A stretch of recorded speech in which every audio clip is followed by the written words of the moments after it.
लाली की शरारत से राधे राधे। स्वागत है आपका रोचक कहानियों में। लाली के गांव में ताऊ जी की बेटी की शादी थी। 2 दिन पहले से ही खाना ताऊ जी के यहाँ ही बन रहा था। परिवार के सभी लोग बहुत खुश थे। शाम को दीदी की मेहंदी हुई। दूसरे दिन सुबह हल्दी की रस्म और शाम को बारात आनी थी। गांव वालों और परिवार वालों सभी ने मिल बांट कर सारा काम किया। शाम को बारात स्वागत के लिए सभी तैयार थे। दीदी भी तैयार हो गई थी। बारात सड़क पर आ गई थी।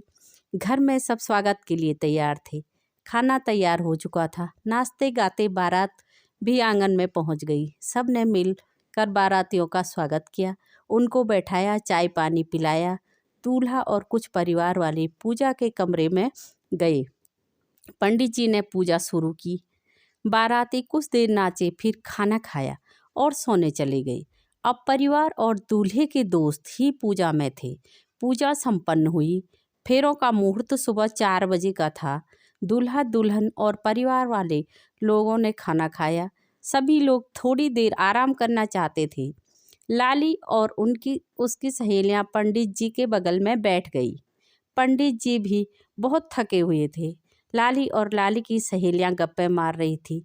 1-2 बार पंडित जी ने उन्हें समझाया। पंडित जी के मना करने पर भी सभी सहेलियां बातें करती रही। पंडित जी शोर में ही सो गए। जैसे ही पंडित जी को गहरी झपकी आई, लाली ने नेल पॉलिश निकाली और पंडित जी के हाथ पैर रंग दिए। पंडित जी बहुत थके हुए थे और गहरी नींद में थे। उन्हें लाली की शरारत का पता ही न चला। फेरों का मुहूर्त हुआ तो पंडित जी उठ गए। जैसे ही पंडित जी पूजा करने के लिए घंटी बजाने लगे, हाथों पर नजर पड़ी तो होश उड़ गए। हाथ पैर भी लाल। पंडित जी गुस्से से लाल हो गए।